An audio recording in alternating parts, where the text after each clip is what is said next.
Bem, pessoal, então vamos ao segundo vídeo aqui sobre o esquema elétrico para fazer a partida de motor com o relé voltmétrico.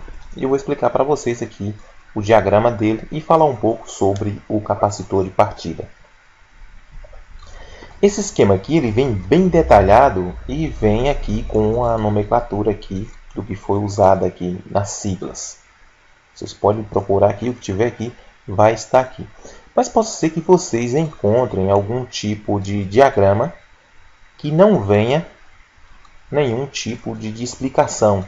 Mas quem está acostumado com diagramas vai entender aquilo. Uma coisa básica em qualquer diagrama é observar quando um fio vem deste modo aqui e ele faz essa pequena ponte, essa pequena curva aqui. Não há nenhuma ligação nesse circuito. Ou então, mesmo que esse fio cruze um por cima do outro, mas não há uma bolinha como se estivesse fazendo um nó ou uma ligação, esse circuito não compartilha aquela mesma corrente, aquela mesma ligação. Então, o que a gente tem que ter muito cuidado em diagramas é isso. Às vezes, quem não tem costume dificulta, às vezes, observar um diagrama é isso. Mas há casos que a gente observa um diagrama e também, pelo nosso conhecimento na elétrica, nós temos que usar a lógica. Um exemplo aqui. Suponha que a gente interpretasse que esse fio aqui estivesse amarrado com esse outro aqui. Ao observar esse outro de baixo, a gente observaria que ele estaria em curto se isso acontecesse. Então aí que a gente usa a lógica na elétrica que um determinado fio não poderia estar com o outro. É aquele caso que a gente abre um circuito e de repente soltou 2, 3 fios. E não tem diagrama, não tem nada. A gente vai caçar dentro daquela lógica, daquele circuito, daquele diagrama que a gente está vendo ali naquela ligação, que certos fios, ao colocar naquele ponto, ele vai dar um curto-circuito. Então vamos aqui ao diagrama dele. Ele é bastante explicativo. Então vamos observar aqui esse fio aqui, olha. O vermelho aqui. Observa aqui que ele tem duas conexões aqui. Uma conexão vem direto para o motor. M aqui é marcha, olha, vem direto por marcha. O outro, esse mesmo ponto aí, do vermelho, ele veio lá para o relé. Aqui é onde está o relé com os pinos dele. Aqui onde tem 4 pininhos dele, esses pinos eles compartilham entre si a corrente. Você vê que parte aí que está vindo lá do vermelho, que passou pela rede, passou no motor, está compartilhando aqui também com o lado do motor.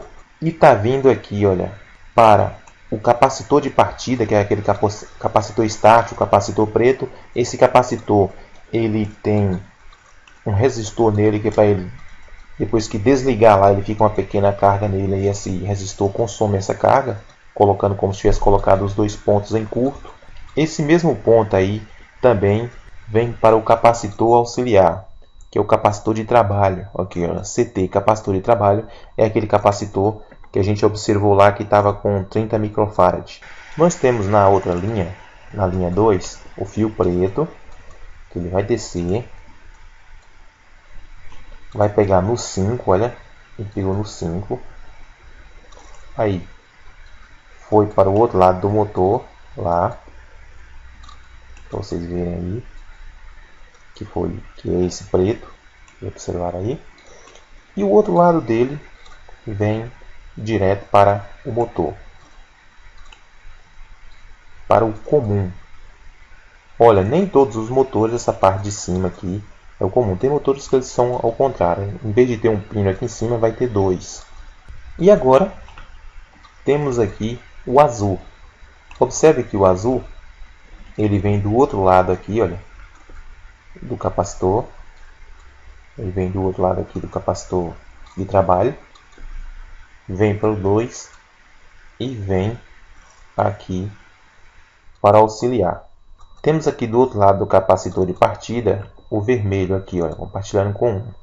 Então, no instante que o relé não está energizado, ele vai compartilhar a corrente desse ponto a esse, fazendo esses dois capacitores ficar ligados. Ele vai ligar esse ponto a esse aqui, fazendo o capacitor ficar ligado, o capacitor de partida. No momento que o motor parte, a corrente cai e vai energizar o relé. O relé vai puxar o contato dele, tirar o contato que fazia a ligação e deixar só esse capacitor aqui trabalhando.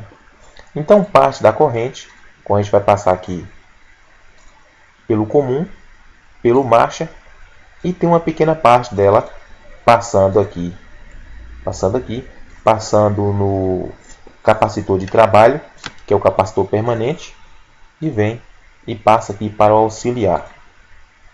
E vamos falar um pouco sobre essa corrente daqui, quanto é essa corrente de acordo com o capacitor que coloca. Essa corrente ela cria uma pequena defasagem no motor, fazendo com que ele tenha um pouco mais de torque e que ele possa partir com uma carga maior. Às vezes assim o motor acabou de partir, está trabalhando ali, ele desliga, e se for uma máquina de sorvete ou se for qualquer outra coisa, toda vez que a pessoa tirar um sorvete ali, suponha que o motor já atingiu, o sistema já atingiu a temperatura dele, e aí é preciso tirar um pouco de sorvete, por exemplo, nas máquinas de sorvete. Vai descongelar um pouco o produto, então esse motor precisa se acionar, que ele é uma bomba de gás, né? Uma bomba de calor para continuar fazendo circular o gás e refrigerar a parte. Então esse motor, às vezes ele tinha acabado de partir e parou, o gás está sob pressão, o motor vai partir em carga. Se fosse um sistema comum, não tivesse capacitor, ele não ia partir. É aquele caso que o protetor térmico é acionado, onde está aqui, ó, PT, protetor térmico. Então o protetor térmico é acionado, cortando que uma corrente muito alta venha para o motor, sobrecarrega, ele vem até queimar o motor. Então vou fazer um pequeno esquema do motor aqui para vocês entenderem como é que seria. Então observa para vocês verem, eu não coloquei ainda aqui o capacitor de partida, só o capacitor de trabalho e nem um relé para vocês entenderem aqui. Olha, aqui é igual aquele outro esquema que eu fiz naquele vídeo lá. Deixa eu ver o nome do vídeo aqui para vocês não esquecerem. Caso vocês não entenderam aqui, eu mostrei nesse esquema aqui, ó, motor 220 com o capacitor 110.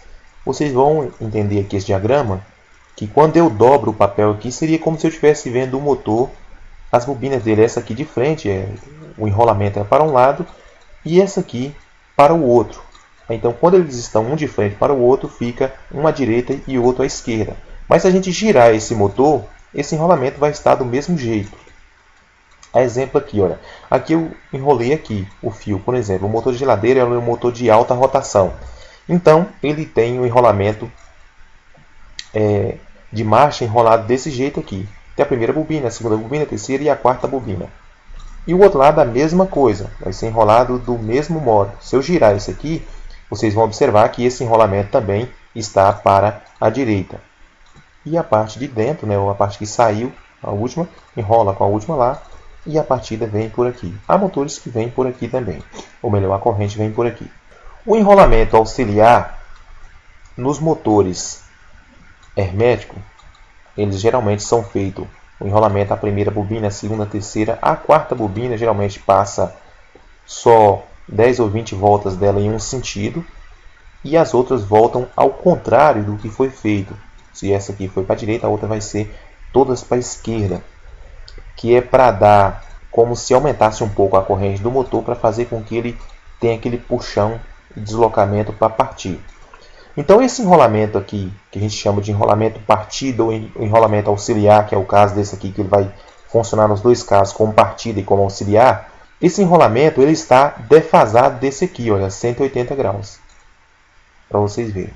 Então só que o capacitor aqui vai fazer uma defasagem aqui de 90.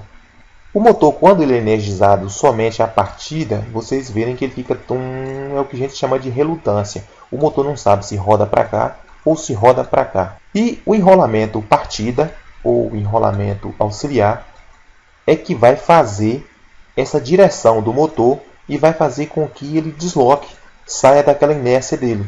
Você lembra daquela regrinha de inércia, o que permanece na inércia vai ficar ali, até que uma força mova aquilo ali. Se está parado, permanece parado. Se está andando, continua andando, até que uma força haja contra aquilo ali. Então, no caso, como ele está energizado esse ponto e esse ponto aqui em relutância, e há uma circulação de corrente desse ponto para esse aqui, vai fazer com que esse motor inicie um movimento.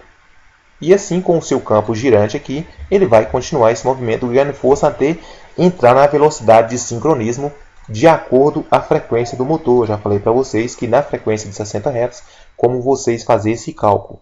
E de acordo, vai alterando a frequência, esse motor vai aumentando a velocidade de acordo com a quantidade de polos que esse motor tem. Quanto mais polos ele tem, menor a rotação desse motor. Então, nesse caso aqui, para vocês verem, olha, aqui está direto, mas nós sabemos lá que tem lá o controle dele, né, que é o termostato, que vem por aqui, coisa e tal, mas aqui como se ele estivesse na rede. Então, aqui está o comum, aqui está o marcha e aqui está o auxiliar. Então, vocês veem que parte aqui do enrolamento auxiliar, ele está em um lado aqui do marcha.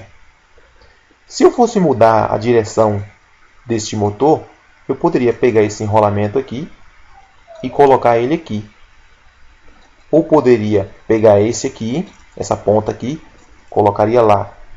Pega essa ponta de lá e coloca aqui quando o motor é aberto. Ou pega essa ponta aqui, essa aqui, coloca lá e pega essa daqui e muda para aqui.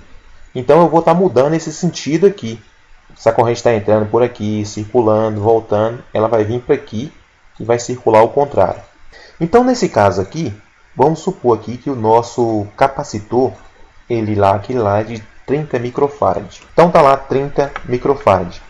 Então qual é a regra para a gente saber aqui qual a corrente que circula por ele aqui devido à reatância dele? Nós sabemos que quando a corrente passa por um capacitor e passa por uma bobina, um indutor ou mesmo qualquer outra coisa lá, nós sabemos que o capacitor ele oferece uma certa reatância.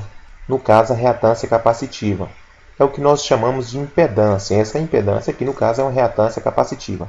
Então, qual a corrente que vai circular aqui, no caso de a gente colocar aqui 220 volts? Então, nós sabemos que aquela regra lá, a reatância capacitiva, ela em ohm, qual seria para 30 microfarad? Então, nós sabemos que 1 microfarad tem a reatância de 2.650 ohm. Então, 2.650 ohm dividido por 30, nós vamos ter aí uma reatância de 88 ohm. Então, 30 microfarad é igual a 88 ohm.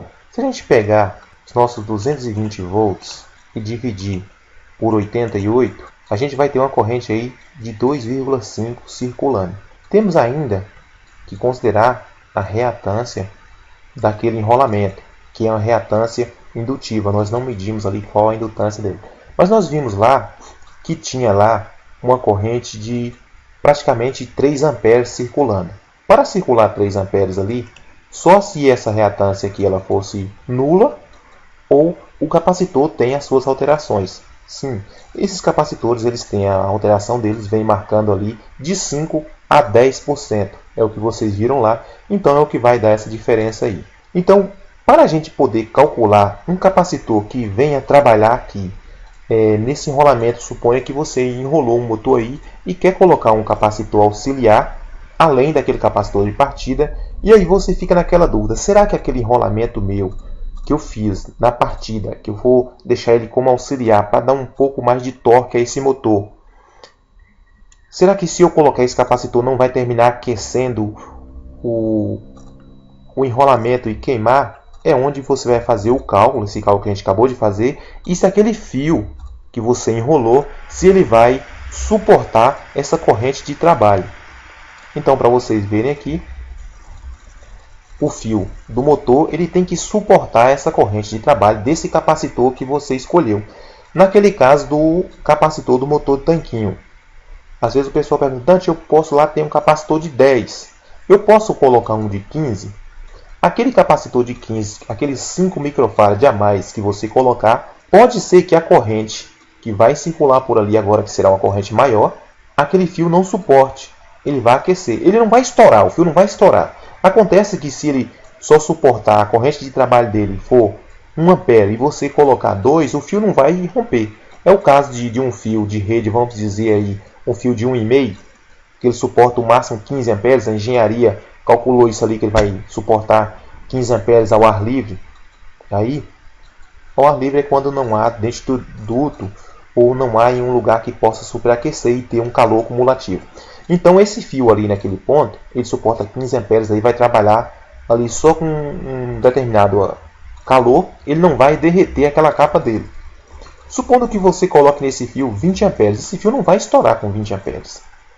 É o caso que acontece, o perigo de a gente colocar um pedacinho de fio para servir de fusível. Não pode. O fusível é um material correto para ele fundir em caso que a corrente aumente. E o fio não, já é diferente. Uma ligazinha de fio de cobre, ele pode suportar 10 a 20 amperes. Ele vai aquecer, mas ele vai aguentar. Então, nesse caso aí do fio, por exemplo, ele vai passar a aquecer cada vez mais e esse calor é cumulativo. Pode vir a romper a capa desse fio e esse fio vir a grudar um no outro e terminar entrando em curto sistema. No caso do motor elétrico, esse fio nós sabemos que ele não tem capa. Ele tem o esmalte do fio, que nós chamamos de isolante ou dielétrico. Então esse dielétrico, depois que ele rompe, como vocês virem lá dentro do motor, aquelas camadas de fio está como se estivesse ali uma em contato com a outra, mas ela não está circulando, não está dividindo a corrente de uma espira para outra, pulando de uma para outra. Ela circula em todo aquele bobinamento e passa para o outro sistema, o outro lado da bobina. Quando há uma ruptura do dielétrico, do isolamento, ela passa a compartilhar um ponto para o outro. Então aquele ponto ali onde que foi compartilhado já isola aquela parte, é o que faz os motores não dar partida e entrar em curto. Aquela bobina fica como se aquela bobina estivesse morta, ela só vai causar aquecimento e daí para frente o calor cumulativo vai derreter nas outras bobinas e vem a queimar o motor.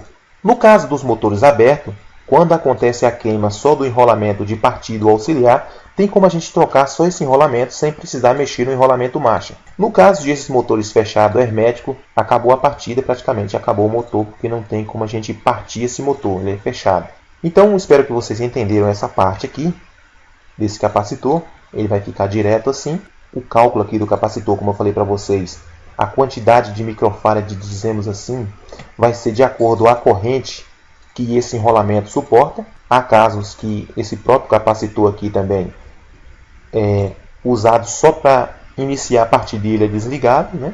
Mesmo sendo um capacitor de trabalho, há casos que pode fazer sim. Então vamos aqui agora o capacitor de trabalho. O capacitor de trabalho ele vai ser conjugado dessa mesma forma aqui, nesse mesmo ponto aqui. Só que a diferença é que ele vai ter um meio para desligar ele. Então aqui agora eu coloquei o capacitor de partida. Vocês verem que ele está no mesmo ponto que o outro.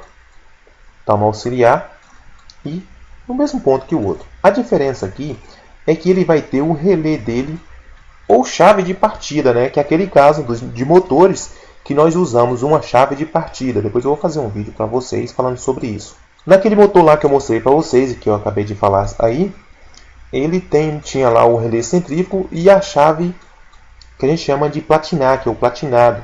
Quando o relé centrífugo se abre, ele termina desligando isso aqui, que vai desligar a partida. Nesse caso, desse tipo de motor aqui, ele está usando aquele relé voltmétrico para desligar.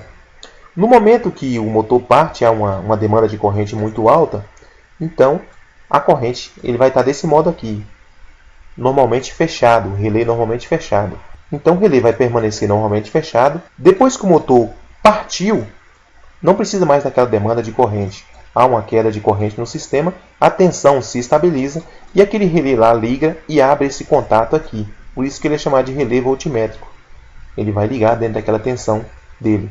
Então, com a demanda de corrente, é uma pequena queda de tensão, ele não vai ligar de imediato. Ele vai ter um pequeno atraso. E aquele atraso dele é o suficiente para circular uma corrente por aqui, passando pelo capacitor e energizando o sistema. Esse capacitor também aqui ele é calculado do mesmo jeito. No caso, o capacitor de partida, ele pode ser calculado de 3 a 5 vezes mais a corrente de trabalho, porque o caso aqui, ele não vai ficar ligado o tempo todo. É no caso lá que a gente vê para esse tipo de motor um capacitor de 120 a 130 microfarad. Então vocês veem que se a gente observar, a corrente é proporcional à corrente que aquele fio suportaria. Mas só que é por pouco tempo.